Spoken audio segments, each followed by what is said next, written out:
Hi guys and girls, and welcome back to another episode. A friend of mine's recently moved into his first home, and he gave me a phone call and asked if I'd swing by and have a look at his garden to see how much maintenance it needs to get it looking really good for this summer. So through his back garden, he has this small alleyway which leads down to more of the garden at the rear. It wasn't till I hit the bottom that I realised I might have my work cut out for me. This garden is absolutely huge, and it has such a vast variety of different plants and species.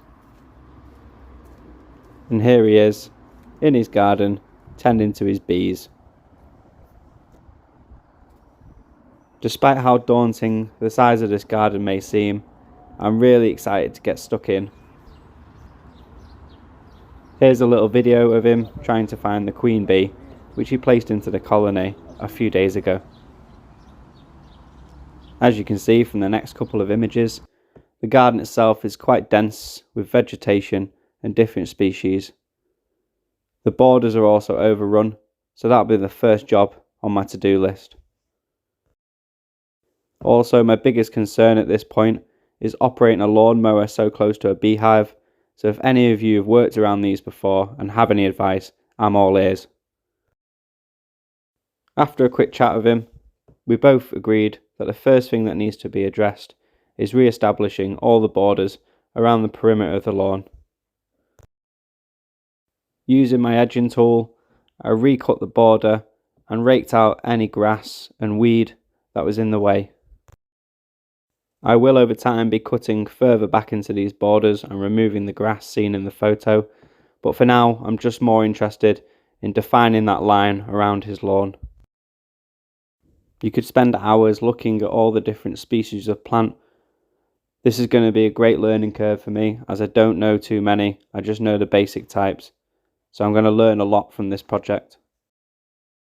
My friend left me to it and pretty much left me alone to work. However, I did have a friend stop by and watch me for most of the day, and this robin was loving all the worms and grubs I was turning over in the soil. The next few photos are just a few before and afters I worked on that area.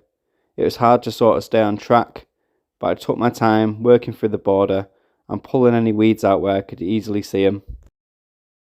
Once I've established a border and I'm happy, I will work deeper into these borders and pull out any weeds.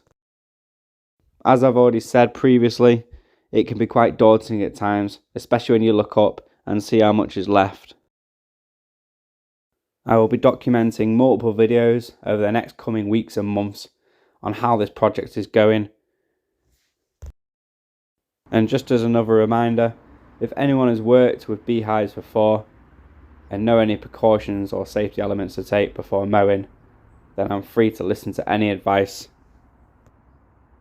If you've enjoyed today's video and you're interested to see how the progress goes, please feel free to like and subscribe, and even comment if you have any advice that you think might be handy for me in the future. As always, thank you for watching. Goodbye.